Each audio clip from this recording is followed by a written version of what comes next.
Hello again, YouTubers and Pokemon fans! Today we're going to try to start a new series, hashtag Road to Worlds 2016. Today I played in a league challenge. It was the first event I could play in where I could have a chance to earn championship points that would apply to earn an invite to Worlds next year, even though Worlds is happening right now, today, for 2015.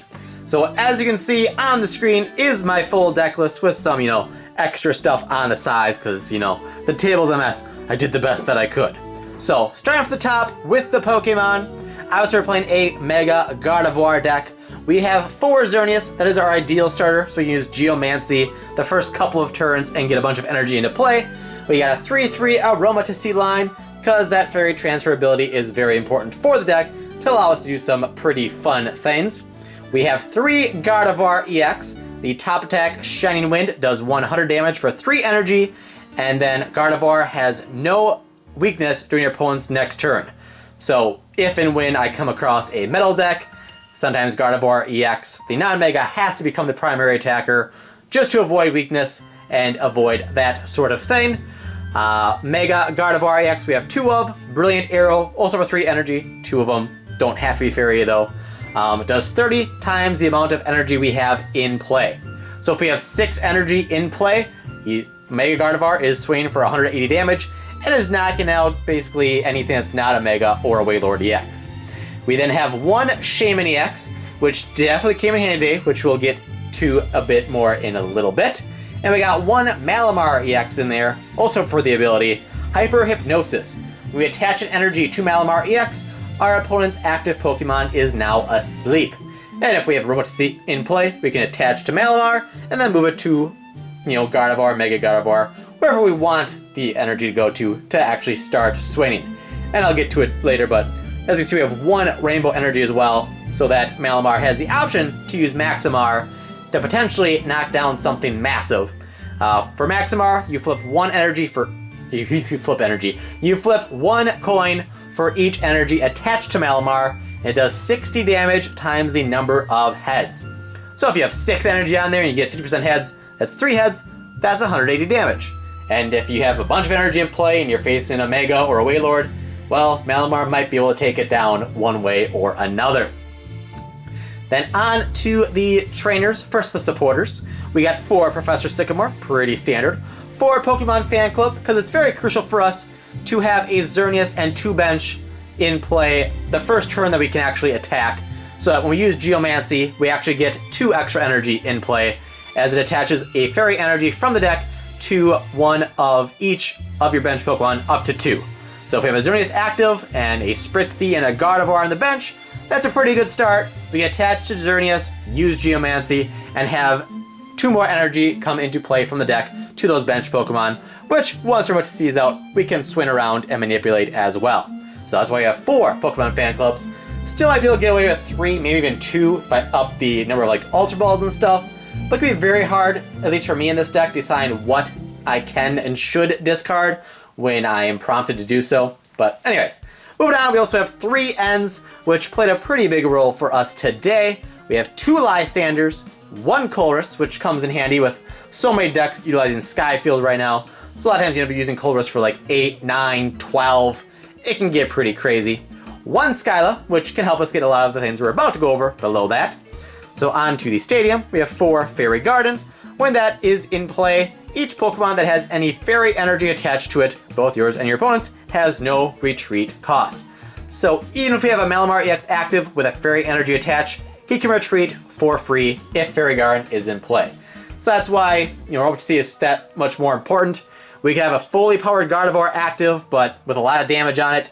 We can retreat it for free, send out a free Gardevoir, a fresh Gardevoir with no damage active, and then move the energy up to that one and keep on going. We also have 2 Gardevoir Spirit Links to get to that Mega. We only have 2 Megas. I kind of considered going to 3, because a lot of times I have trouble finding that Gardevoir Spirit Link. But with only 2 Megas, didn't feel right. Still would be nice to have a 3rd, but I think it would get in the way if I did up it, even if it is a little hard to find currently. 2 Ultra Balls, 2 Max Potions, another card that is really helped thanks to Aromatisse. So, like I said, if you have a Gardevoir active, with a bunch of damage, I can move the energy off of that Gardevoir, and instead of sending out a fresh one, I can then choose Max Potion, get rid of all the damage, and then move the energy back to it. So it's quite handy. When I won a League Challenge a few months ago with this deck, Roaring Skies wasn't legal yet, so Shaman is new in the deck. We had 3 Max Potions before. We now have 2, and we have a Shaman. I took out one of my 2 Rainbow Energies for a basic Fairy, and I took something else out. I think I took out a second Evo Soda for a Trainer's Mail. So just a few changes I made from when I won with the deck a few months ago, when there was only 8 matches in the event I went to. But anyway, so 2 Max Potions, 2 Versus Seekers, 1 Evo Soda to help us get that Mega Gardevoir or the Aroma to See, 1 Trainer's Mail, search the top 4 cards of your deck. If there is a trainer card there, you may add it to your hand after you show it to your opponent, and then shuffle the rest back in the deck. Start on the Megaphone, discard all Pokemon tool cards attached to each of your opponent's Pokemon, which could, in certain cases, be a lot of Muscle Bands, could be some Float Stones, etc., or some Spirit Links, depending on what you're facing. And our A-Spec is Computer Search. We then have 11 Basic Fairy Energy and 1 Rainbow Energy. So that is the deck. Now on to the tournament report, the best that I can recall. So round 1, I was up against my buddy Dallas the Deal, where we'll actually be facing off tomorrow for my week 1 matchup of MLPB. So tune back tomorrow, 2 p.m. Eastern for that. So I faced him round 1, and he was using a Mega Rayquaza deck, colorless variant. Game 1, he really had me against the ropes. He went up on prizes. He had 1 prize left. I still had all 6. But then I had some key late game ends that left him with nothing to do. I was able to knock out his active Mega Rayquaza, I believe, that was, fully powered. And then he just couldn't get enough set up fast enough. And I just not milled through his deck, but I mauled through his Pokemon until I had taken all prizes before I could find a way to get his last final prize. I think the last that I knocked out that game was an Aegislash EX, which isn't a hindrance for this deck, really, because I only have the 1 special energy. If you don't know, Aegislash EX has a Pokemon ability where if your opponent's Pokemon has any special energy attached, they basically can't attack them. So it works well against a lot of decks, but luckily this deck utilizes basically just basic energy. I don't even need the Rainbow Energy. I actually didn't use Malamar EX for Maximar at all today, so it's an option. It's nice to have that as a fallback plan, but anyways. So, I knocked out his Aegislash, I think, for the last prizes. He was only able to do like 60 or 80 damage with it. And I think I was swimming with Gardevoir EX at the time with Shining Wind, so weakness didn't apply either, so that was quite handy. So I ended up coming from behind to win game number 1. Game 2, I don't remember the details too well, other than that I just had trouble getting anything going. Wasn't able to mount much of an offensive attack, and he managed to take that one. Game 1 in particular took quite a while, especially coming back from behind. So that used up a lot of our time. And while we were setting up for game 3, time was called. And so we had the turn 0, 1, 2, 3. And neither of us were able to donk the other. And we definitely don't have decks that are set to take 6 prizes in that amount of time. So we tied round 1. So I start 0, 0, and 1 with 1 point towards my standings or whatever. So then move on to round number 2. And I faced one of Dallas's friends, one of his traveling buddies. And he was playing a Raichu deck.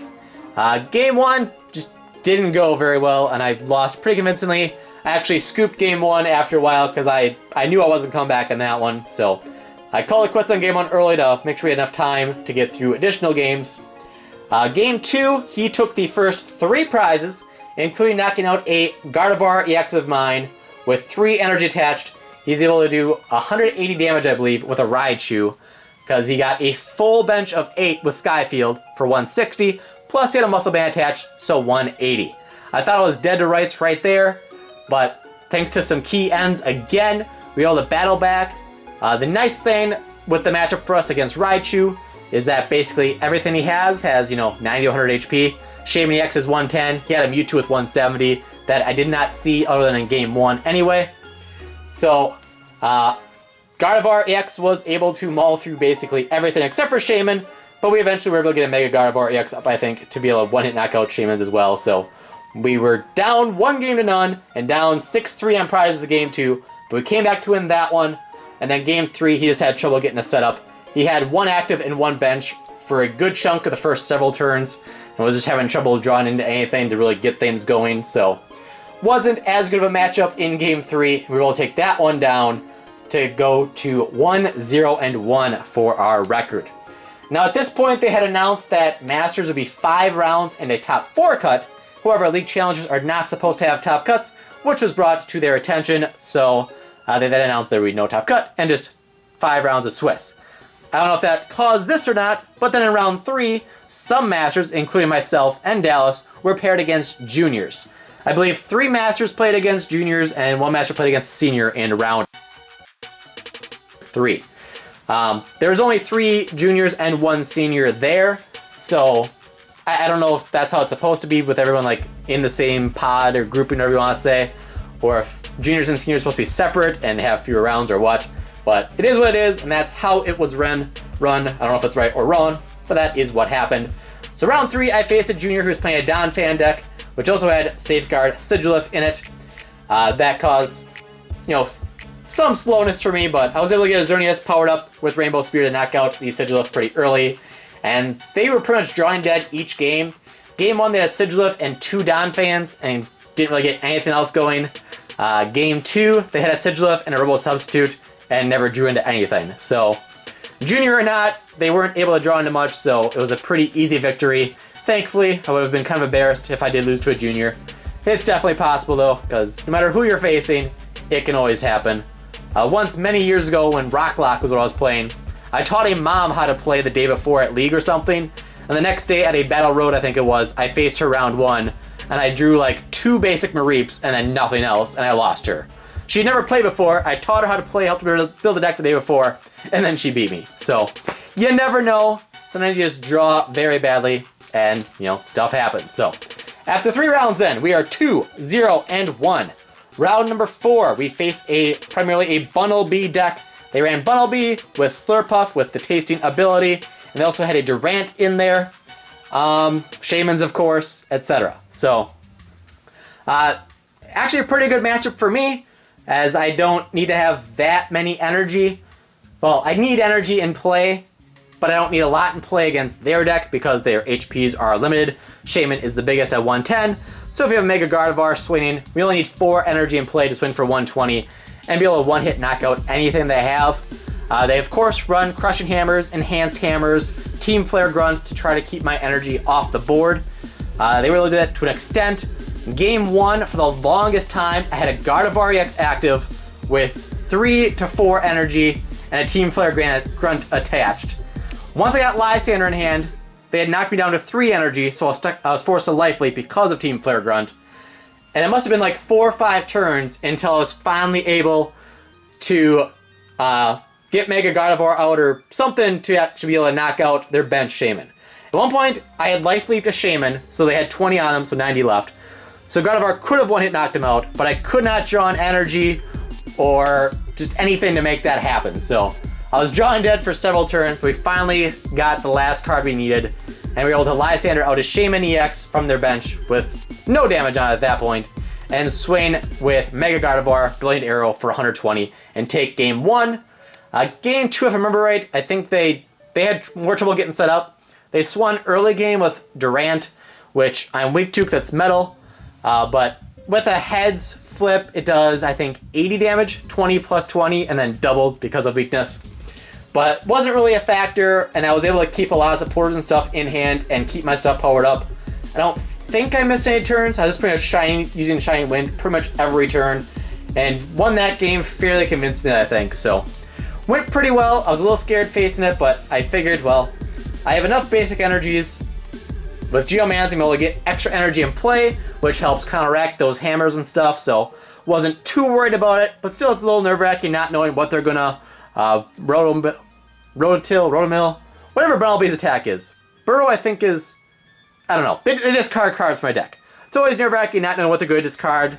They could knock out a bunch of my energies, and then, through hammers and stuff, really leave me in a bad spot, but somehow, someway, we won 2-0 in that match to go up to 3 wins, 0 losses, and 1 tie. And then the 5th and final round, we play at Table 1 against the only remaining undefeated player who was 4-0-0, and he was playing a water deck, It ran Keldeo EX, Blastoise with Deluge, Articuno with Ancient Trait, which gives you an extra prize if the Articuno does the knocking out. Execute's in there for propagation ability. What else is in there? Might be everything. Might be blanking on something, but each turn they do a lot. A lot of Ultra Balling, Superior Energy removal, or retrieval, excuse me, etc. I think I went first each game. Perhaps it would have been better for me to go second, because both games, I think I had a Xerneas X, or a Xerneas active, I think. And both games, their first turn attacking, they were able to knock out the Xerneas with Keldeo by getting enough energy out after playing like 4 to 5 Ultra Balls and Superior Energy retrievals, etc. So, game 1, it wasn't terrible, but a couple times they were able to do exactly enough damage with Keldeo to knock out a Gardevoir of mine with 3 energy attached, which left me in a bad spot. Wasn't able to get the Mega Gardevoir out, I don't believe. And then game 2, I just drew very badly. It just didn't go well, and I lost very convincingly in that game especially. So, it's my first loss, so I went 3, 1, and 1, which left me with 10 points. I think there were 18 Masters. I knew my opponent was undefeated. He got first place. The people that won the 2 tables next to me, table 2, table 3, they all had 9 points, and their games were completed, which means somebody won each one and then went to 12 points. So that's second and third place, and I'm at 10. And I know some other people had 10, so I'm counting on tiebreakers. I wasn't sure, but I was told by others that facing a junior actually helps your tiebreakers. And I know at least a couple people that were close to me in table spat. They said they didn't face the undefeated guys, so me facing the only undefeated player and facing a junior I felt was going to be helpful, so to see what would happen. And, well, here's what the results were for Masters. Masters, top 4. First place, Cody Walensky. Second place, Matt Marsupial. Third place, Michael Lux. Fourth place, Jeff Wheat. Yes! Nice. To see your tiebreakers or win percentages, I'll have them up over here. Gets there. 70% opponents win. Gets there. Woo! So, yes indeed, that means I got 4th place, which I believe is good for 10 championship points. If things don't change, I think you need 300 to qualify for Worlds. So, I'm 1/30th of the way there, about 3% of my way to earn an invite for Worlds next year. For that, with a $5 entry fee, I got a Shelmet promo, which says 4th place on it. So pretty cool. And then we got 2 packs. I chose Roaring Skies because I opened plenty of Ancient Origins lately. And it's like, well, we can always try to find our Bayman EX. So let's see what we get in our prize packs. And yeah, we'll do exactly that. Codes the right way, so that is cool. 3 and 2, and let's see how it goes. We've got Pikachu, Pidove, Bagon, Talo, Wurmple, Wide Lens, Fletchinder, Ultra Ball, Pidove Reverse, and a Bayonet. So, not enough in there. Ultra Ball's okay, but it's going to repair multiple times, so yeah. So, last pack, last chance for glory. And FYI, first place got 4 packs, second got 3, third and fourth each got 2. Everybody else basically got 1 pack for participation.